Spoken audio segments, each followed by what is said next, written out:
Il-ħamis tad-29 ġimgħa matul is-sena, sena 1. Qari mill-Evanġelju ta' San Luqa, kapitlu 12, versi minn 49 sa 53.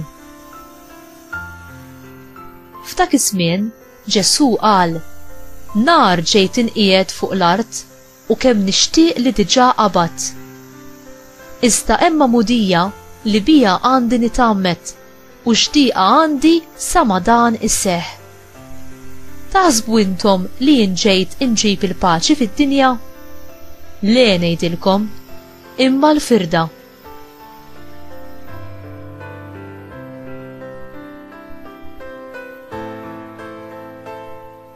Għax millum il-qudiem 5 min-nies f'dar waħda ikunu mifruda bejnietom, 3 kontra 2 u 2 kontra 3. Jinfirdu l-missier kontra l-iben u l-iben kontra l-missier, l-om kontra l-bint u l-bint kontra l-om, ir-raġel kontra mart bina u mart l-iben kontra żewġa.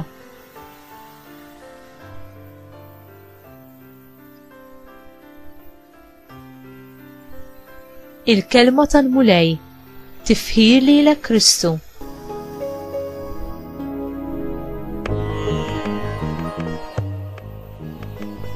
Imkien ma naraw l-onestà ta' Ġesu tispikka aktar milli f'dan il-Vanġelu tal-lum. Ġesu jgħid lid-dixxipli tiegħu eżatt dak li għandhom jistennew jekk huma jaċċettaw is-sejħa li jkunu messaġġiera tal-aħbar it-tajba tiegħu. Ma' Ġesu m'hemmx triq tan-nofs, jew inti miegħu jew kontrih. Dan jinvolvi impenn totali u assolut min-naħa ta' dak li jkun, la darba id-deċiżjoni li s-servih tkun ittieħdet. Ġesu jsir u għandu jibqa' dejjem l-ogħla prijorità fil-ħajja tad-dixxiplu.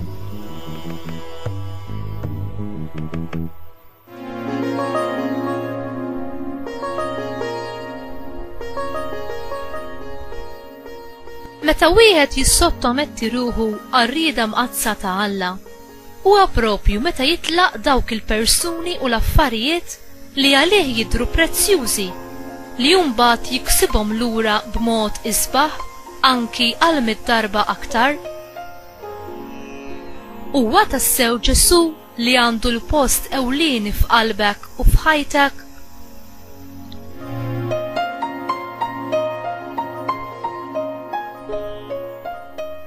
Aziz Ġesu, urini li mhux dak li nitxaħħat minnu li jimporta, daqskemm dak li ser nirċievi lura, u dini il-weda tiegħek tal-ħajja ta' dejjem.